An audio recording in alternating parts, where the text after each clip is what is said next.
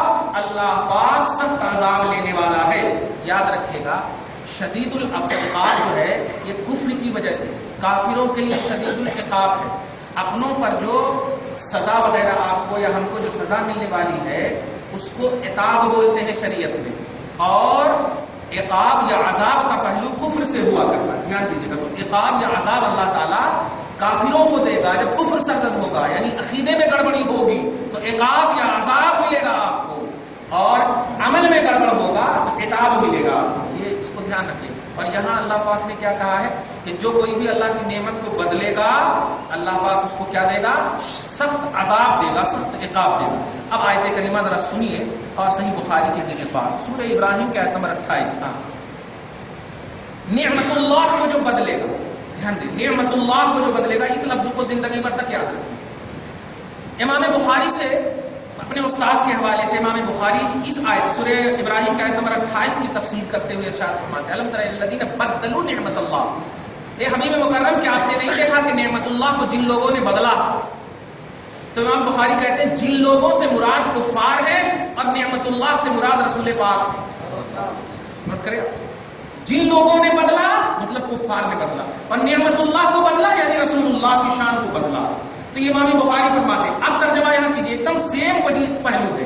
وَمَن يُبَدِّلْ نِعْمَتَ اللَّهِ. جو لوگ نعمت اللہ کو بدلیں گے من بعد ما جاءتہ، بعد اس کے کہ ان کے پاس آ چکی ہے نعمت، یا وہ نعمت ان کے پاس آ چکی ہو، تو فإن اللہ شدید العقاب. تو اللہ کمپرومائز، اس میں کچھ بھی کمزوری یا اس میں کچھ بھی اوپر نیچے کا پہلو میں ڈائریکٹ جہنم میں ڈال دے گا اور ہمیشہ کے لیے جہنم میں ڈال دے گا. نعمت الہیہ کی تبدیلی کیا ہے؟ نعمت الہیہ کی تبدیلی یہ ہے کہ کمپلیٹ مصطفیٰ کو نہ ماننا. تو آیت کے سیاق و سباق کو دیکھیے، پیچھے کی جو آیت ہے سیاق آیت اس کو کہتے ہیں، اور آنے والی آیت یہ ہے. تو پیچھے ہے اے ایمان والو پورے اسلام میں داخل ہو، یہ اسلام کا پہلو. اب بانی اسلام کے بدلنے کا پہلو تو اب آپ سمجھ گئے ہوں گے کہ اسلام میں جب پورے طور پر داخل ہونا اللہ کا مطالبہ ہے تو مصطفیٰ کو بھی کمپلیٹ ماننا ہے، یہ اللہ کا مطالبہ، یہی اللہ. اس لیے کہ آگے یہ نہیں کہا اسلام کو جو بدلے گا. اسلام ابھی کئی ایسے زاویے ہیں جو میں نے اس ہفتے میں یا اس درس میں نے ایک اشارہ کیا تھا کہ مباح ہے، اور مستحسن ہے، مندوب ہے، پھر سنت مؤکدہ ہے، سنت غیر مؤکدہ ہے، اوپر میں واجب ہے، فرض ہے. یہ سب کوالٹی ہے. تو اتنی تفصیل کرتے تو قرآن اور ہو جاتا ہے. اللہ پاک نے ایک اجمالی طور پر آپ کے لیے قانون دے دیا اور اس کی تفصیل محمد رسول اللہ کی. سمجھ گئے آپ؟ تو اسلام میں کمپلیٹ داخل ہو جاؤ. اب آپ غور کیجیے، تو یہ اجمالی طور پر کہہ دیا گیا، لیکن اس کی تھوڑی سی تفصیل ہم نے آئین مصطفیٰ میں کیا. اب اللہ کہہ رہا جو نبی کو بدلے گا، جو نبی کو بدلے گا کہ اب اسلام کی تشریحات، اسلام کی کمپلیٹ ہونے کا پہلو محمد الرسول اللہ ہے. ذات محمد کو مان لو. ماننے کا مطلب یہ کہ تمہاری کتاب، تمہاری بات، تمہارے سارے جتنے بھی پڑھ چکے ہو وہ ساری باتیں کہہ رہی ہے کہ محمد صلی اللہ علیہ وسلم سچے ہیں، حق ہے، اور یہ دلیل ہے، برہان ہے، سب کچھ ہے. تو پھر ان کو کیوں نہیں مان رہے ہو؟ پوری آیت کا خلاصہ یہ ہوا کہ اسلام میں کمپلیٹ وہی داخل ہو سکتا، یا کمپلیٹ اسلام میں داخل ہونے کا پہلو اسی کے لیے حق میں ہوگا جو کہ مصطفیٰ کے حوالے سے اسلام میں آئے گا. یہ ہے سب پورا پہلو آیت قرآنیہ کا پورا پہلو یہ. کیونکہ دیکھیے مخاطب آپ ہم نہیں ہیں، مخاطب وہ حضرات ہیں جو نبی پاک صلی اللہ علیہ وسلم کو نگلیکٹ کر رہے تھے. کیونکہ ایک سوال بھی کیا تھا نا کہ اونٹنی کے گوشت کا مسئلہ تو آپ کے یہاں مستحب وغیرہ کا ہے نا، تو اگر ہم نہیں بھی کھائے تو چلتا نا، ایسا نہیں بھی کھائے تو چلتا نا. دیکھیے گا مطلب فالو کرنے کے پہلو تھے، ماننے کے پہلو تھے. دھیان دیجیے گا. تو سرکار آپ ہمارے لیے اجازت دے دیجیے نا. تو اللہ پاک نے کہا نہیں. تو دیکھا آپ نے ایک ذرا سا بھی نبی پاک صلی اللہ علیہ وسلم کی اوپر اترے ہوئے اسلام کے حوالے سے مصطفیٰ سے وہ اجازت لیا. حالانکہ اگر چپ کے یہ نہیں کھاتے نا زندگی بھر تک، جیسے آپ لوگ ہم لوگ میں بہت سارے ایسے لوگ ہیں الحمدللہ جو گائے کا گوشت نہیں کھاتے ہیں، بہت سارے گوشت نہیں کھاتے ہیں زندگی بھر، لیکن اگر ان سے پوچھے تو صاحب کہیں گے ہاں بھائی بالکل حلال جو ہے، مگر میرے جسم جو ہے متحمل نہیں ہے، میرا جسم برداشت نہیں کرتا. لیکن اس کا یہ مطلب نہیں ہوتا ہے کہ ارے یہ تو فرض و واجب ہے ہی نہیں کھائے تو کہے گا آپ ایسا. یہ شریعت کی طرف دھیان تک نہیں جاتا ہے، وہ اپنے جسم کو دیکھتے ہیں. تو ایسے اگر حضرت عبداللہ ابن سلام وغیرہ جو ایمان لائے تھے اور یہ قبیلہ یہود سے تعلق رکھتے تھے، زندگی بھر تک بھی اگر اونٹنیوں کا گوشت نہیں کھاتے تو کچھ بھی مواخذہ نہیں ہوتا. لیکن مصطفیٰ سے پوچھے تھے اور مصطفیٰ نے کہا تھا نہیں تو نہیں. اور جب نبی نے کہہ دیا تو اب اگر تم نہیں کھاؤ گے تو اب جا کر کے مواخذہ ہوگا، کیونکہ نبی کا فرمان. خلاصہ یہ کہ وہ اسلام جو نبی کی زبان سے تشریح کر کے آ جائے عالم اسلام میں، یہ عالم وجود میں، اس کو اگر فالو نہیں کریں گے، اگرچہ وہ مستحب کی بھی کوالٹی ہو، جیسے گوشت کی مستحب کی بھی کوالٹی ہو، تو وہ سمجھیے انکمپلیٹ اسلام. کمپلیٹ اسلام وہ ہے جو کہ نیچے سے لے کے اوپر تک کی کوالٹی، فرض سے لے کر کے مباح تک کی کوالٹی، اور مباح سے لے کے فرض تک کی پوری کوالٹی کو، کیونکہ یہ سب زبان مصطفیٰ سے نکلی. وَمَن يُبَدِّلْ نِعْمَةَ اللَّهِ، جو کوئی بھی اللہ کی نعمت کی تبدیلی کرے گا، چینجنگ کرے گا، من بعد ما جاءتہ، بعد اس کے کہ وہ نعمت آ گئی ہو اس کے پاس. میں بول رہا ہوں تو بڑا مزہ آ رہا ہے، وہ نعمت آ گئی ہو اس کے پاس. جانتے ہیں حدیث پاک جب پڑھتے ہیں آپ ہم سب اور سنتے بھی ہیں تو محبت سے سبحان اللہ ضرور بولتے ہیں، لیکن کبھی گہرائی میں آپ جاؤ. حضرت حسان یا صحابہ کیوں کہتے تھے آپ ایسا پیدا کیے گئے جیسا آپ چاہتے تھے؟ پیدا ہونے والا چاہتا ہے تو چاہت تو پیدا ہونے کے بعد ہوتی ہے نا. چاہت تو خود ذات کی تابع ہوتی ہے نا. ابھی ذات آئی ہی نہیں اور صحابہ کہہ رہے ہیں کہ آپ چاہتے تھے. عجیب بات ہے. تو یہ جو ہے نا اندھی محبت اس کو نہیں کہیں گے. ذرا سی اگر غور کیجیے گا نا تو اللہ پاک جو ہے ایک ایک حصہ مصطفیٰ کو ہر خواہش کے ساتھ پیدا کیا. نوٹ کریں آپ نہیں. حضرت آدم کا پتلا تیار ہوا، 39 دن تک اللہ پاک نے مسلسل غم کی بارش نازل فرمایا اس پر. مسلسل کنٹینیوس 39 دن تک ایک دم پورے مسلسل غم کی بارش نازل فرمائی. اور ایک دن جو ہے نا خوشی کی بارش نازل فرمائی. پورے 40 دن لگے پتلا تیار ہو. اور ابھی صرف پتلے تیار ہیں، ابھی روح پھوکی گئی ہے نور محمدی کا. ایک ایک حصے کو بھی اب آپ بھی کوئی چیز اگر بناتے ہیں تو اس کا پورا حصہ پورا حق دیتے ہیں. جمال مصطفیٰ، حقیقت مصطفیٰ، اس کی بھی تو آخر ہوئی ہوگی نا، کیونکہ مخلوق ہے آقا، یہ طے. چاہے آپ نوری یا آپ بشری جس بھی زاویے سے محمد کو دیکھیں تو یہ خالق نہیں مخلوق. جب آقا کو بھی پیدا کیا گیا تو کچھ تو شکل ہوئی ہوگی نا. اب صحابہ کی اس تصور حقیقت پر جب غور کرتے ہیں کہ آپ کاننا کا خلقت کمان اشاؤ، گویا نبی کے حصے کو اللہ پیدا فرماتا تھا اور اس حصے سے پوچھتا تھا کیا یہ حصہ موضوع اور مناسب ہے یا نہیں ہے میرے. ہر حصے کو پروردگار عالم نے اس کی پوری خواہش کے ساتھ اس کو تکمیل دیا ہے. سورہ غاشیہ میں آپ نے پڑھی خلقک فسوا، پیدا کیا پھر اس کو ٹھیک ٹھاک کیا. یہ پیدا کرنے میں ٹھیک ٹھاک نہیں ہے کیا؟ پیدا کرنے ہی میں ٹھیک ٹھاک ہے، لیکن پیدا کیا پھر ٹھیک ٹھاک کیا؟ نہیں، پیدا کرنے کے بعد اس عظیم حصے کو پوجتا بھی تھا کہ یہ حصہ تو پورے طور پر ٹھیک ہے یا نہیں۔ یہی مطلب ہے اس کا کہ حمید آپ راضی ہیں کہ جیسے آپ کو اگر کچھ دے دیں اور محسوس ہو کہ آپ ناخوش ہیں تو آپ پوچھیں گے نا بھائی جو میں دیا اب ٹھیک ہے نا، آپ تو اگر بول دیں تو آپ کہیں گے نہیں اچھا لو اور لو، دیکھیں اور لو بھائی آپ دے رہے ہیں سب کچھ آپ کر رہے ہیں لیکن رضا ان کی پوچھ رہے ہیں، کچھ تو مقصد ہوگا نا، اللہ دیتے ہیں آپ فانی چیز، فرض کیجیے 1 لاکھ روپیہ 2 لاکھ روپیہ بھی اگر آپ دے دیں غریب کو تو آپ یہ فانی چیز دیتے ہیں، لیکن آپ مانگنا کیا چاہتے ہیں؟ باقی چیز، جسے کہتے ہیں دعا۔ یہ باقی رہنے والی چیز ہے، پیسے تو ختم ہو جائیں گے، وہ کھا لے گا ساری چیزیں، لیکن جو ملنے والی ہے وہ باقی ہے، اس لیے آپ مطالبہ کرتے ہیں۔ آپ خوش ہیں نا، اس لیے مطالبہ کرتے ہیں۔ جب نور محمدی کی تخلیق کا مسئلہ آیا ہوگا تو آپ بتائیے، یہاں فرشتوں کو آرڈر ہے، ایک بشریت کی ابتدا کے لیے حضرت آدم علیہ السلام کا پتلا جب تیار ہوا اور کیا کیا ہوا، کیسے ہوا، ان کو سجدہ کروایا گیا، وجہ جو بھی ہو، لیکن جب نبی کی نوری مخلوق کے جب تیار کیے گئے ہوں گے، نوری مخلوق کا جب وجود ہوا ہوگا تو آپ بتائیے، اب اللہ پاک کے پاس اللہ تو کسی کو سجدہ کرتا نہیں، نوٹ کیجیے، سجدہ کرتا نہیں، کیونکہ وہ خالق ہے، وہ معبود ہے، وہ مسجود ہے، سجدہ اسی کے لائق ہے، عبادت اسی کے لائق ہے، وہ کسی کو کرتا نہیں، وہ عابد نہیں، وہ ساجد ہے۔ اور سب سے عظیم پاک پوتر جو مخلوق ہے وہ فرشتے ہیں، اور اس کو سجدہ کروا دیا گیا ہے۔ ہم ابھی حضرت آدم کی حقیقت کو بتا رہے ہیں، پاک فرشتوں سے سجدہ کروا دیا گیا، اور فسجد الملائکۃ کلھم، سارے فرشتے کر بھی دیے۔ تو جب پاک فرشتے کی کوالٹی آدم کو سجدہ کر چکی ہے ان کی تخلیق کے وقت، تو اب آپ بتائیے محمد کی جب انفرادی تخلیق ہوئی ہوگی تو اب بتائیے کہ اللہ کے پاس ہے کون سی کوالٹی جو احترام خلقت محمدی کو اجاگر کرے، محمد صلی اللہ علیہ وسلم کی تخلیق کے احترام کو اجاگر کرے؟ بس ایک لفظ میں سمجھ جائے گی، یہ مخلوق سے احترام تیرا ہو رہا ہے آدم، یہاں خالق احترام کر رہا ہے۔ جو دیا آپ نے ہر حصہ مصطفیٰ کو جب اللہ وجود دیتا تھا، پوری مخلوق کو جب وجود دیتا تھا تو ہر حصے سے خود رب پوچھتا تھا حبیب کامل ہو یا نہیں، ہر حصے۔ تو احترام خلقت محمدی پروردگار عالم کرنے والا ہے، سمجھ گئے؟ اس لیے کہ مخلوق میں اب کوئی کوالٹی ہی نہیں ہے جو کہ احترام کرنے کے لیے ہو۔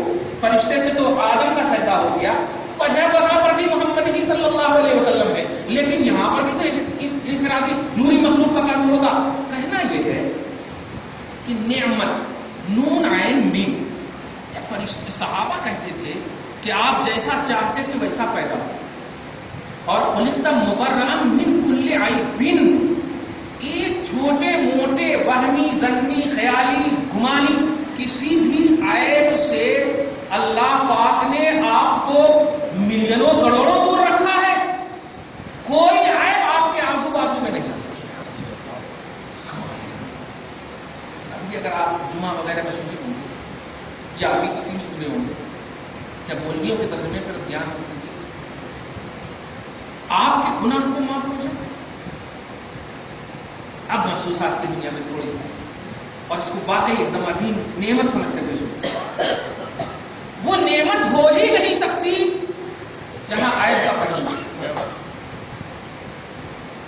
اب آپ بتائیے، آپ کی بیٹی یا ہماری بہن غلط کام کرے تو کیا آپ اس کو سینے سے لگا کہیں گے نہیں میری نعمت ہے؟ تو نعمت کا پہلو، بلکہ لفظ نعمت بھی شرم کرے گی وہاں بولنے میں، رحمت بھی شرم کرے گی، حالانکہ اللہ نے لڑکی کو رحمت کہا، نعمت کہا، جنت کہا، الگ الگ زاویے سے، لیکن اگر غلط قدم اٹھ جائے تو نہیں کرتے۔ یعنی عیب کا ذرا سا بھی کنیکشن ہو جائے، اس سے ذرا سا بھی کنیکشن ہو جائے تو وہ نعمت ہو ہی نہیں سکتی۔ بخاری تیری تفسیر دانی کو قربان، آج تک تو ہم سمجھتے تھے کہ تم امیر المومنین فی الحدیث ہو، لیکن اب تو امیر المومنین فی تفسیر بھی ہو۔ امام بخاری کہتے ہیں نعمت مصطفیٰ ہے، اور صحابہ کہتے ہیں ہر عیب سے اللہ پاک نے آپ کو ہر عیب سے دور پیدا کیا، مبرہ پیدا کیا ہے۔ اب عقیدت نے اور حقیقت اور عقیدے نے جب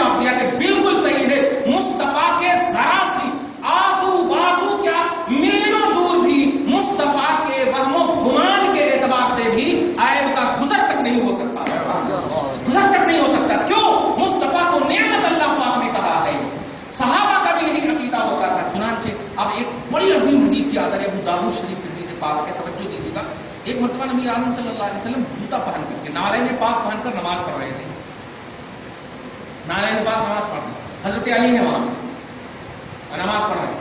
دفاتن دیکھتے ہیں کہ رسول اللہ صلی اللہ علیہ وسلم نے نعلین اتار دی عین نماز میں, تو صحابہ کرام بھی اتار دی, صحابہ کرام بھی دیکھ کر کے اتار دی.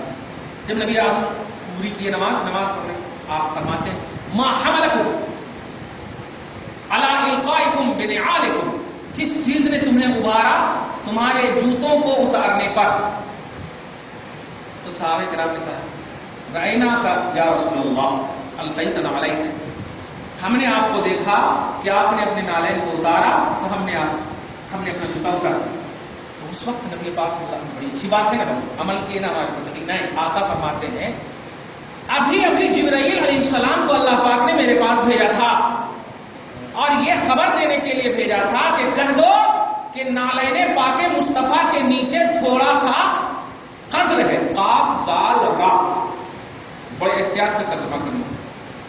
کچھ لوگ نجاست ترجمہ کر دیتے ہیں, میں ابھی کہا ہوں ملینوں دور تک بھی گزر نہیں ہوتا, اس لیے توجہ دیں. قاف زال را, قاف زال را کا مطلب یہ ہوتا جیسے آپ اگر یہاں پر ایسے ایسے کریں گے نا تو آپ ناک یہاں پہ نہیں رکھ سکتے کیونکہ دھول اڑے, تو اب اس دھول اڑنے کو تو کچرا ہی تو کہیں گے نا, اس دھول کو بھی کچرا ہی کہ حالانکہ سجدے پڑے ہیں یہاں پہ لیکن کہیں گے آپ کچرا ہی, تو آپ بس یوں ہی سمجھیے کہ وہ سجدے والے کچرے کی طرح ایک دم سمجھ جائیں. اس کو بھی کچرا ہی کہیں گے آپ, اڑنے والے کو ناک میں باندھ کر کے بہت دن سب ساتھ رکھتے ہیں, تو کیوں, ارے کچرا اڑ رہا, حالانکہ وہ سب مصلیوں اور نمازیوں کے ہے. تو ایسے ہی رسول فَإِنْ أَخْبَرَنِي جبرائیل نے مجھے یہ بتایا, اللہ پاک نے انہیں صرف بھیجا تھا. اب بتائیے نماز میں ہے میرے آپ, اور عین نماز میں اللہ پاک نے آپ کہا کہ جاؤ جبرائیل میرے حبیب کے نالین میں قذر ہے, میرے حبیب کے نالین میں قذر ہے, تم کہہ دو جا کر کے وہ ہٹا دے, وہ قذر ہٹا دے. وہ دھول دھال لگے ہوئے تھے مصطفیٰ صلی اللہ علیہ وسلم کے جوتے پاک میں. اب آپ بتائیے جسم سے بھی کوئی مطلب حصہ ہی نہیں, نالین تو الگ چیز ہوتی ہے نا, جوتا چپل تو آپ خرید کر کے لاتے ہیں, آپ کے جسم تو پیدا نہیں ہوتے. لیکن دیکھیے آپ, اللہ پاک نے مصطفیٰ کو نعمت بنایا ہے, نوٹ کیجیے نعمت بنایا ہے, اور نعمت کے آزو بازو تو چھوڑیے, ملینوں دور نسبت کے اعتبار سے بھی عیب کا پہلو نہیں ہونا چاہیے.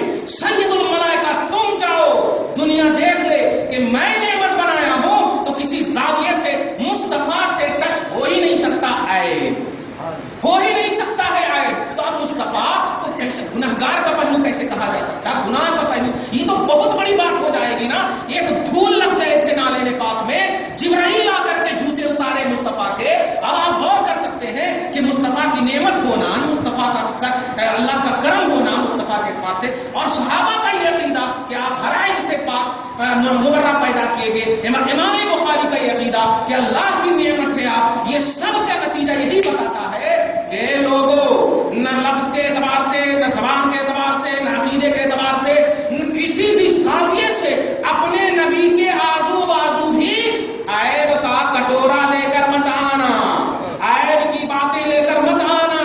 ہر وہ بات لے کر آنا جس میں یا تو نعمت کا پہلو نظر آئے یا پھر اللہ تبارک و تعالیٰ کی طرف سے کرم کا پہلو نظر آئے اور عیب سے دوری کا پہلو نظر آئے.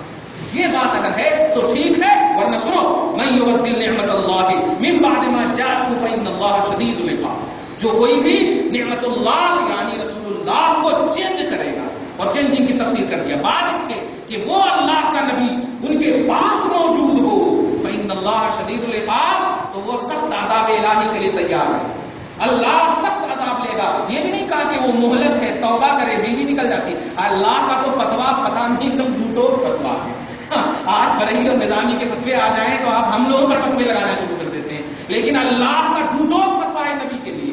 جانتے ہیں نماز وغیرہ کے مسئلے, حج وغیرہ کے مسئلے ایسے یہ ہیں کہ دم دیجیے, حج میں اگر کچھ گڑبڑی ہو گئے دم دیجیے, یہاں تک کہ آپ گھر چھوڑ کر کے بھی وہاں سے اگر آ گئے اور کچھ غلطی ہو گئی تو آپ دوسرے سال حاجیوں کو دیجیے, دم دیجیے, اتنی مہلت. لیکن یہاں تو اگر ذرا سی سوچ بھی لیا نا نبی کے لیے آپ نے تو ڈائریکٹ جہنم, کوئی فرصت ہی نہیں, کوئی موقع ہی نہیں. آپ سورہ توبہ کے آیت نمبر 66 میں صرف سوچا تھا کٹوں پر بیٹھ کر کے, تفسیر مجاہد کے حوالے سے بتاؤں, سوچا تھا کہ یہ کیسے نبی ہیں, آج یہ بتاتے, کل وہ بتاتے, ایسا بتاتے, ویسا بتاتے. کسی صحابی نے سن لیا تھا, نبی پاک کو جب بات پہنچی تو اللہ کے رسول کا دل دکھا, ایک آیت اتار دی, اے حبیب اب یہ اگر بہانہ بھی آ کر کے آپ کے پاس بتائے نا, بہانہ بھی بتائیں تو آپ ماننا نہیں, میں کہہ چکا ہوں یہ جہنمی ہے.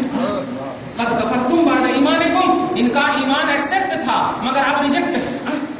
قد کفرتم, جب آپ کافر ہو چکے ہیں. باپ رے باپ. اچھا ان لوگوں نے کہا بھی, حبیب آپ ان سے جب پوچھیے گا نا کہ لئن سألتم لیقولن, اگر ان سے آپ پوچھیے گا کہ تم ایسا کیوں کہہ رہے تھے تو وہ کہیں گے انما كنا نخوض ونلعب, ارے ہم بس ٹائم پاس نہیں ہو رہا تھا تو ہم ایسے مذاق کر رہے تھے, یہ کر رہے تھے. اب اتنے بڑے فتوا دے دیے تو کیسا, ایسے ہوتا اتنا بڑا فتوا دے دیے تو کیسا. تو اللہ تعالیٰ کہتا ہے لا تعتذروا, یہ سب بہانے بازیاں ہیں, یہ میرے لیے تو چل سکتا ہے تیرے لیے نہیں چل سکتا ہے. حبیب آپ کا ایسا لطیف مسئلہ ہے, اتنا مطلب تیز ترین مسئلہ ہے کہ ایک ذرا سوچ لے گا بھی آپ کے خلاف کوئی تو ہم موقع ہی بند کر دیں گے, توبہ کا دروازہ تک بند کر دیں گے.